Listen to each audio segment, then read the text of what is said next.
Ever since Aristotle, we've been told that we have 5 senses, but it's now thought we could have around 20 or more. For example, the sense that tells you you're feeling hot or cold, the sense that tells you you're out of breath, and the sense of balance.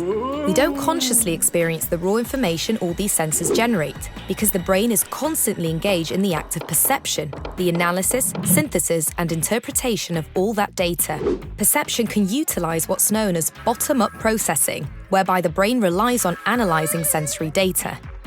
But certain perceptions are produced in a different way, by top-down processing. Instead of relying just on sensory data, the brain calls on past experiences to make a best guess as to what might be there. In certain situations, though, this type of processing results in mistakes.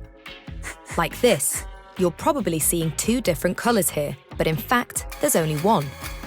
Based on past experience, that surfaces in brighter light are darker than they appear, and surfaces in shadow are lighter. The brain expects that there should be 2 shades, and so that's what it puts into the virtual model it's creating. This top-down processing accounts for a number of human perception traits. We very often see faces because we're hardwired to tune into them. The fact that we're all living in our own virtual recreations of the world is revealed most sharply by cases of people with malfunctioning perception, known as agnosia.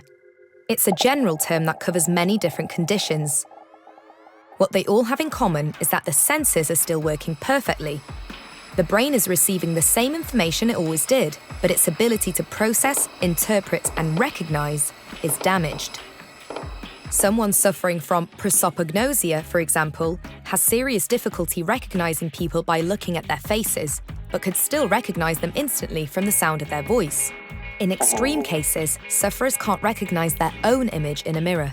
A person with a kinetopsia is able to perceive objects normally when they're still, but can't recognize or make sense of anything that's moving.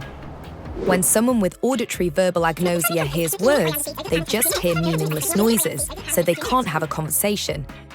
But it's only the hearing of words that's affected. They can still talk, read, and write. So, our ability to navigate the world is entirely dependent on the complex mechanisms which interpret all the noise our senses make and give it meaning.